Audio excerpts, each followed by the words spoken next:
নবী মূসা আলাইহিস সালাতু ওয়াসসালাম তিনি এমন করে জিজ্ঞাসা করে করে করে করে ওই গ্রামে গিয়ে হাজির হয়ে গেল। ও গ্রামবাসীরা, ও পাড়া প্রতিবেশীরা, তোমাদের গ্রামে কি আজকে একজন ব্যক্তি মারা গেল, চলো। ওই ব্যক্তিকে তুলে আনা হলো। বলে বাবা পরে সব কথা বলবো, আগে ওই ব্যক্তিকে তুলে জানাজা পড়ো। বাবাজি দেখতে পাওয়া যায় ওই ব্যক্তিকে তুলে এনে নবী মূসা জীবনে নামাজ আদায় করেনি, আল্লাহ বলে ডাকিনি। সব সময় খারাপ কাজ করতো, অন্যায় কাজ করতো, লোকের মাল এমন করে লুট করা করতো।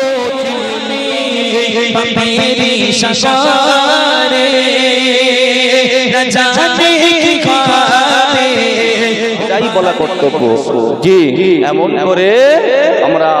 এমন করে ওই ব্যক্তিটা মারা গিয়েছে। গ্রামের লোক খুব খুশি, বলে এইবারে বেঁচে গেলাম বাবা।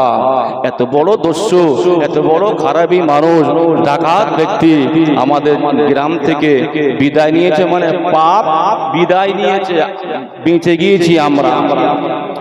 গ্রামের মানুষ সবাই গুসা হয়ে, গ্রামের মানুষ সবাই ক্ষিপ্ত হয়ে গিয়ে ওই ডাকাত ব্যক্তিটা জানাজা পড়ল না। বাবা যারা গলায় দড়ি দেয়, আত্মহত্যা করে, শরীয়তে মসলা কিন্তু বলা আছে জানাজা পড়া মানা, কিন্তু আমরা পড়ি, কিছু করার নেই। সমাজের চাপ আমরা পড়ি। আত্মহত্যা করা মানে সে জাহান্নাম কিনে নিল। বিষ খেয়েছে, রেলে কেটেছে, এমন হয়তো গলায় দড়ি দিয়েছে, আত্মহত্যা করেছে ইচ্ছাকৃত ভাবে। ওর জানাজা পড়া নিষেধ করা আছে, কিন্তু কিছু করার নেই। সমাজের চাপে আমরা করতে যাই, ইমাম সাহেবদের করতেই হবে, কিছু করার নেই। হ্যাঁ, যাই হোক, এখন ওই গ্রামবাসী বলছে ও ডাকাত চলে গিয়েছে তো ভালো হয়েছে, ওর জানাজা পড়িস নাকি, ও সব টেনে টেনে নিয়ে গো ভাগাড়ে ফেলে দিয়ে, টেনে নিয়ে গো ভাগাড়ে ফেলে দিয়ে। কিতাবের মধ্যে লেখা হলো ওই ডাকাত ব্যক্তিকে গ্রামবাসী সবাই মিলে নিয়ে টেনে টেনে টেনে টেনে একটা গো ভাগাড়ে ফেলে দেওয়া হলো। ও গনেরা, ও গনেরা, ও যুবকেরা, মুরব্বিয়ানগণেরা, ওই জামানার নবী মূসা আলাইহিস সালাতু ওয়াসসালামের কাছে আমার আল্লাহ পাক এমন করে জানিয়ে দিলেন, হে আমার নবী মূসা, হে আমার নবী মূসা কালিমুল্লাহ। যে নবী মূসা কালিমুল্লাহ বলা হতো, নবী মূসা আল্লাহর সঙ্গে কথা বলতেন, মূসা আল্লাহর সঙ্গে কথা বলতেন। বাবা নবী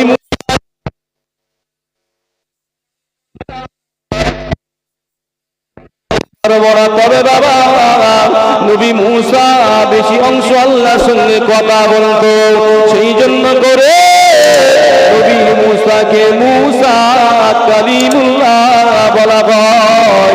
আমার আল্লাহ পাক নবী মূসাকে জানিয়ে দিলেন, ও নবী মূসা, যাও যাও যাও অমুক গ্রামে অমুক একটা ডাকাত ব্যক্তি মারা গিয়েছে।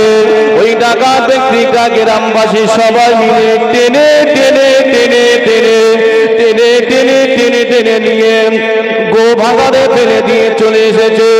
যাও যাও যাও, তুমি ওই জায়গাতে তুলে এনে ওই ডাকাত ব্যক্তিকে জানাজা আদায় করে তুমি কবরস্থ করে দাও। বলুন সুবহানাল্লাহ। নবী মূসা আলাইহিস সালাতু ওয়াসসালাম তিনি এমন করে জিজ্ঞাসা করে করে করে করে ওই গ্রামে গিয়ে হাজির হয়ে গেল। ও গ্রামবাসীরা, ও পাড়া প্রতিবেশীরা, তোমাদের গ্রামে কি আজকে একজন ব্যক্তি মারা গিয়েছে? তোমাদের গ্রামে কি আজকে একজন ব্যক্তি মারা গিয়েছে? বলে কি হুজুর? হ্যাঁ। বলে কি ব্যাপার? নবী মূসা এসে খবর নিচ্ছে। নবী মূসা খবর নেয় কেন, ব্যাপারটা কি? বলে বাবা চলো আমার সঙ্গে চলো, ওই ব্যক্তিকে তুলে আনতে হবে। ওই ব্যক্তিকে তুলে এনে জানাজা পড়তে হবে এবং জানাজা পড়তে হবে এবং তার কবরস্থ করতে হবে। সবাই পুরো অবাক। জামানার নবী মুসা, আমরা যার মানে জানাজা পড়লাম না, টেনে টেনে নিয়ে গোভাগাড়ে ফেলে দিলাম, ডাকাত বলে, খারাপ মানুষ বলে, আচ্ছা নবী মুসা এসে বলছে জানাজা পড়তে হবে। কি গো, ব্যাপারটা খুব কুচকুচু হতে হয় না? হ্যাঁ, আমরা খারাপ বলে ফেলে দিয়ে আসলাম, নবী মুসা এসে বলছে জানাজা পড়তে হবে, নিয়ে এসো। বলে হ্যাঁ হ্যাঁ চলো চলো চলো। ওই ব্যক্তিকে তুলে আনা হলো। বলে বাবা পরে সব কথা বলবো, আগে ওই ব্যক্তিকে তুলে জানাজা পড়ো। বাবাজি দেখতে পাওয়া যায় ওই ব্যক্তিকে তুলে এনে নবী মুসা নিজে জানাজা পড়লেন, সকলকে নিয়ে জানাজা পড়ালেন। বাবা ওই ব্যক্তিকে আবার কাফন দাফন করে দেওয়া হলো। ওই সময় গ্রামবাসীরা সবাই মিলে নবী মুসাকে ঘেরাও করলো। ও নবী মুসা, ও আমাদের নবী মুসা, একবার বলুন দেখি, বলুন যে ব্যক্তিটা ডাকাত, জীবনে নামাজ আদায় করেনি, আল্লাহ বলে ডাকিনি, সব সময় খারাপ কাজ করতো, অন্যায় কাজ করতো, লোকের মাল এমন করে লুট করা করতো, ছিনিয়ে নিত, আমরা তাকে ঘৃণা করে, আমরা তাকে এমন করে পাপী বলে, গুনাহগার বলে তারা জানাজা পড়লাম না, ফেলে দিলাম। আপনি কেন আমাদেরকে নিয়ে জানাজা আদায় করলেন বলুন? আমার আল্লাহ পাক ইতিমধ্যে নবী মুসাকে সব জানিয়ে দিয়েছিল। ওই সবাই নবী মুসা বলতে লাগলো, ও গ্রামবাসীরা, ও পাড়া প্রতিবেশীরা, মহল্লাবাসীরা, শোনো শোনো শোনো, ওই ব্যক্তিটা ডাকাত, ওই ব্যক্তিটা এমন করে ডাকাত, খারাপ খারাপ অন্যায় কাজ করতো, গুনার কাজ করতো, কিন্তু ওই ব্যক্তিটা মরণের আগে এমন করে আমার আল্লাহ কাছে তওবা বলেছিল। শুধু তাই নয়, ওই ব্যক্তিটা আমি নবী মুসা, আল্লাহ পাক আমার উপরে যে তাওরাত কিতাবটা নাযিল করেছিল, ওই তাওরাত কিতাবের মধ্যে আখিরি নবীর কথা বারে বারে বলা হয়েছিল, নবী মুহাম্মদের কথা সত্য জায়গায় বলা হয়েছিল। এমন করে নবী মুহাম্মদ দুনিয়াতে আসবে, নবী মুহাম্মদের অনেক পাওয়ার হবে, নবী মুহাম্মদের অনেক সম্মান, নবী মুহাম্মদের এমন করে নবী মুহাম্মদের উম্মতের অনেক পাওয়ার সম্মান দেওয়া হবে। ওই নবীকে এমন করে দেখতে পাইনি, পাবে না এমন করে ওই ডাকাত ব্যক্তিটা ওই মুহাম্মদের নামেতে বারে বারে চুমা দেয়। তাওরাত কিতাব খোলে, নবী মুহাম্মদের কথা যখন দেখা থাকে, নবী মুহাম্মদের নাম যখন পায়, ওই নবী মুহাম্মদের নামেতে বারে বারে চুমা লাগায়, নবী মুহাম্মদের নামেতে বুসা দেয়, আর চোখ দিয়ে পানি জারি হয়ে যায়, চোখ দিয়ে পানি ফেলে দেয়।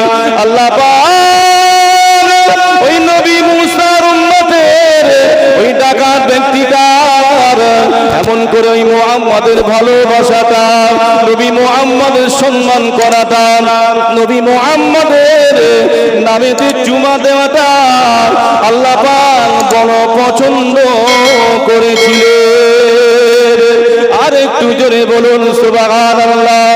ও বাবার সাথী সঙ্গীরা, ও গ্রামবাসীরা, ওই নবী এমন করে ওই ডাকাত ব্যক্তিটার এই আমলটা নবী মুহাম্মদের ভালোবাসাটা আল্লাহ পাক কবুল করে নিয়ে ওই ব্যক্তি জীবনের পাগার গুনাহগুলো আমার আল্লাহ পাক মাফ করে দিয়েছে।